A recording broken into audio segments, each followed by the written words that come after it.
John, unsa may nahitabo nimo? Bida o sa gibalang siya.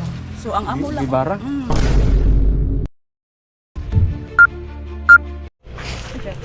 Ano na si Kuya niya?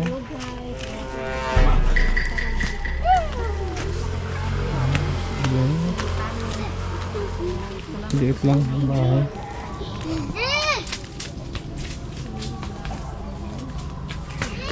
So yun na, meron po kaming binisita dito ni Bro Rene. Isang may kapansanan din, may karamdaman.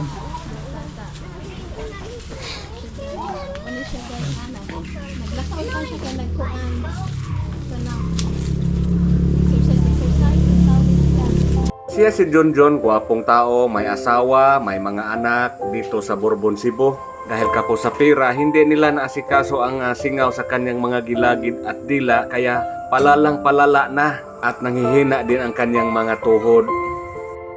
No, misis. Hirapan ako sa paglalakad. Kausap ni Bro Rene. anak. Yung mga asawa niya. Maliliit pa yung anak. Tuklo.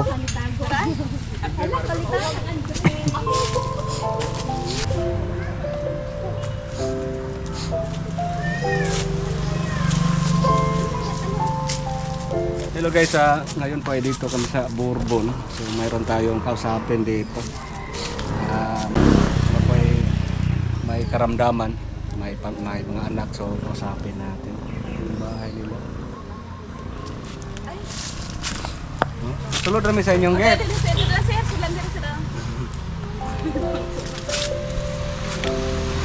Yung balay dito. Kama?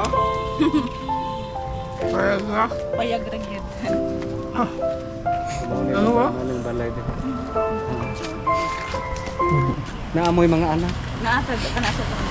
Mao lagi si Ron. Pila ka pong anak ninyo? Duha. Duha kini siya. Kani siya. Karing usa. Ako pag umangkong. Bangkon. Dugay na mo nagpuyo di. Dugay na. Dugay na ni dire. So sukad pa sa una inani ra inyong balay. Di ay wala siya kanan. Diha mi dapita yan. Gibalhin mi dire niya. Wala gi ka naman sa di kaya ikapag. Ano na sa din ka mo giwan para matulda na mo. Oo. Itong bana. Kasi pangalan ni Mister. Anisito Tani. Ikaw, Junabi Hertel. unsa may nahitabo ni Anisito? Unsay angga niya?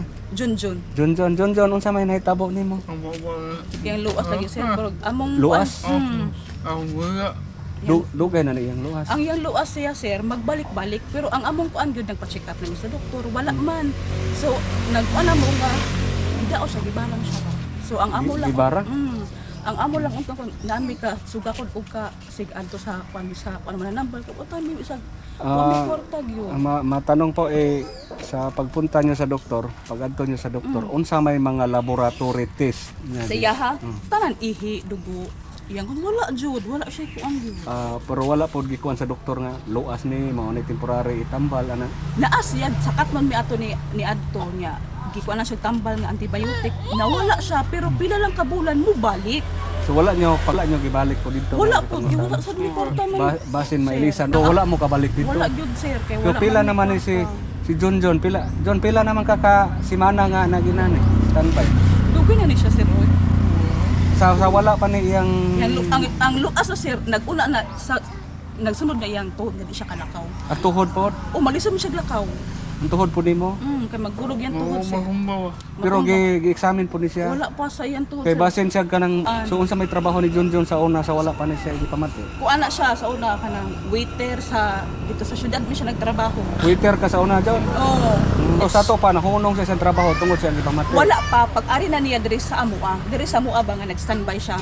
Ya pag humaliya didto ako siya gipaulit diri, akong gipasok og habal-habal driver. Oh, nya pila lang to kon ingon ana na siya kanang yang luwas imbis iyang luwas tagsara karon puti na daghana sa baba. So kinahanglan ni siya ipa-check up ninyo balik ni no? O ang baba niya og yan tuhod pero ang awalin ko ang wala ni sa Asa mo nga doktor ni adto? Asa mo nga ospital ni adto? ay okay. Nya karon ate nga duha inyong anak. Ikaw unsa po din mo Manlaba rin tong sir. mga labada? Manglaba lang ana nya Kanang makwartahan nimo. kuan lagi wala lagi sir man kuan ko malaba ra jud ko. Asa ka man laba? Ana palaba og Kung nay magpalaba. Mo rin mo kwarta. So mo rin na inyong mo ang ipangkuan ang income nako. Amo kuan gid na. sa. Ya si John din hira sa balay. Oras balay magpasuri-suri ang iyang kuan. So John, unsa man kapait ning inaani John nga, na inaani ta John? Ha? Lisod ko na kay sir jud. Perti yung lisod ingon ana magilak ni siya magilak. Lisod jud kay sir. Dapat siya ko na yung mukuan na mo. Ako na hinuon. Dapat ikaw amahan, ikaw jud mangitag panginabuhi unta. Nga ako na yung nangita Karon, para nila. ikaw na yung nangita pod, maglabada para pod mabuhi sila. So inaani kapait ang pamilya atong giari. Ni ari mi diri karon tungod ni April Noynay pod nga may nag-ingon namo na si April diri ron sa Luyo. Mao po yung mag-hi kay April. Hi! So siya po yung nagpahibaw sa amo sa sitwasyon nila karon basin pa dahil no? Pinaagi sa social media no, mga katabang-tabang sad mi sa inyo hasad. John, okay ra ka John nga naa tay makita ta sa FB sa YouTube. Okay. Wala problema. John, karon John kanang naami mga viewers na nanaw John, unsa man ang imong hangyo John sa among mga viewers? Tabangan daw siya.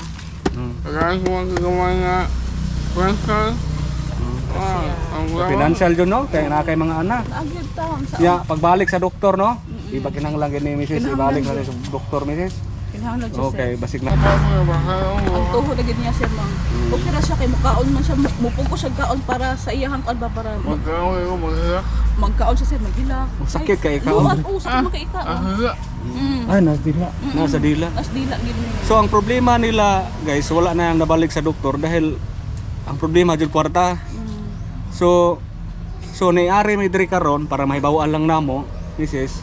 Isuroy mi diri karon para makahibalo sad mi. Oo. Kay lisom sa kay mog di mi musuroy, di sa mahibalo no. Oo, John, mo yun sir. Oo. So ikaw Mrs. napagay gamay po ipasupot pod nga kuan tanawagan ba? Ang hangyan ta ko ba nga kana ingin taming tabangan bisag ginagmay lang unta to. Nga tabang para sa kumparis pod. Na para maayo na gid taon siya para na pod makakuan sa siya namo. Kay pait jud kay ako ra gyud in town. Pait jud kayo. Anak nag-eskwela yung mga Ako anak. nag-eskwela akong anak grade 8 o kinder. Grade Mag-grade 1 na siya. Oh. Kani mag-grade 1 na kato kay mag-grade 9 na to sunod 2 8. So mao ginata ko tabangan lang ta ninyo. Sa ginagmay lang gid taon. Pan si John waiter rin sa una, mao nang di naka trabaho gyud kay Wala. tungod sa nahitabo nga nailuas nga grabe nga luas wala na bawig luas ba ni Odili kay naapil na ang dila niya ang tuhod pud niya Magkurog. magkurog na pod. So kinahanglan kinahanglan ni sa ibalik sa doktor ang problema kwarta. So karon mintas tanto nasan mi hatag ninyong bugas ha para napa may bugas nga malungang pod. Naapa may bugas man gamay basta wala gid niya mo agid sir. Kay usahay ang bugas importante po. Oh, bahala gaway sudan sir basta naay bugas. Si ko dato bro. Nay may bugas tong gamay ra noon ta. O okay ra ka 2 kilo. Ayun, so, okay na kana sir. Ha? Isang pila pa na. Okay Na may 2 kayo. kilo ato. Prel, 2 kilo na ato. May problema! Magkahilag ko yun. John, nami gamay bugas John sa pagkaron John ha. Magampo lang ta sa Ginoo John nga kaluyan ta ha. Pinaagi sa ato ang vlog basig na naay maluoy na to ha. Basig layo-layo ni dire. Ariyon gid mo namo. Gid, sir. Salamat kayo sir pag-anhi sir ha. Salamat Salamat walay kayo sa payat. sir. Salamat sa ni April na si April po yung nagkuha na mo Salamat kay April. sulti. So naami ko ano eh. Ano lang na, oy, so dako na kayo ng taba. Kana eh. Salamat kay Sir Jones. Oo. Tara. Dari ibutang na, dari lang sa ibutang kay Landong. Lipay na sa ano, yay! Naami ko an. Ay na lang sa ano, oy. Salamat kay sir. Salamat inyo sir sa pag-anhi namo.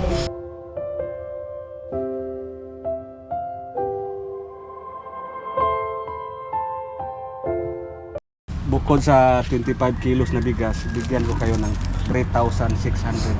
Pwede siguro ni temporary Oo. pa-check up, no? Yung pagsudan ng sobra. John, ha? Ano? 1, 2, 3,000, 1, 2, 3, 4, 5, 3,600. Sir, salamat kayo ninyo sir. May na lang na, no? Salamat May kayo. magamit-gamit. Salamat Kung sa ikuan. Nya, Yan maraming salamat again ni Ma'am Nida Araquino sa Guam. Shout out sa inyong ang lahat. gigamit na kong kwarta, dire lang sa sila ha. Kay luoy jud kay ni si John. niya si Mrs. naglabandira lang taon ni para lang jud na mapalit og bugas. Salamat jud kay ninyong duha sir sa pag-ari namo nga inyong tigagrasya ug kani dako na kaning tabang sa kumparis nga ipalit namo og tambal niya. Salamat jud kayo gyud. Salamat jud Ginoo ra joy magkuha ninyo. Magampo lang ta nga na imudugang ha. Salamat. Magampo lang ta. John, makaya diha John ha kay kasulti gamay diha John, makaya ra kasulti John. Mhm. Salamat.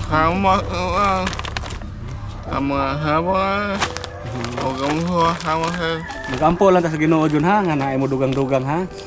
Yan po guys, kung sino pong magnanais po mag-abot, mag-PM lang kayo sa akin or sa GCash. PM lang kayo sa akin para matulungan natin tong yung mag-asawa. May 2 anak, yan po ang nangyari ni Mister. Kawawa talaga. So yan po, maraming salamat again. Salamat. Yan po, again maraming salamat Ma'am Nida Rakino sa Guam at sa pamilya po ninyo. Shout out sa inyong lahat. May napasaya tayo ngayong araw, so si Kuya pwede nang ibalik sa doktor para mabigyan ulit ng resita sa kanyang singaw. So ang singaw po sa gilagid, sa dila, delikado po yan, makakamatay po yan kapag hindi maagapan agad. So yan po, abang-abangan lang nyo ang susunod naming mga update at saka abangan din nyo, marami pa tayong mga video na hindi pa na-upload, so abang-abangan lang ninyo. Sa mga magnanais mag-abot ay message niyo lang ako sa sa ating FB page. Mag-ingat lang sa mga scammer. Sige po, hanggang dito lang po yung video natin. Mag-ingat kayong lahat. Amping, God bless us all.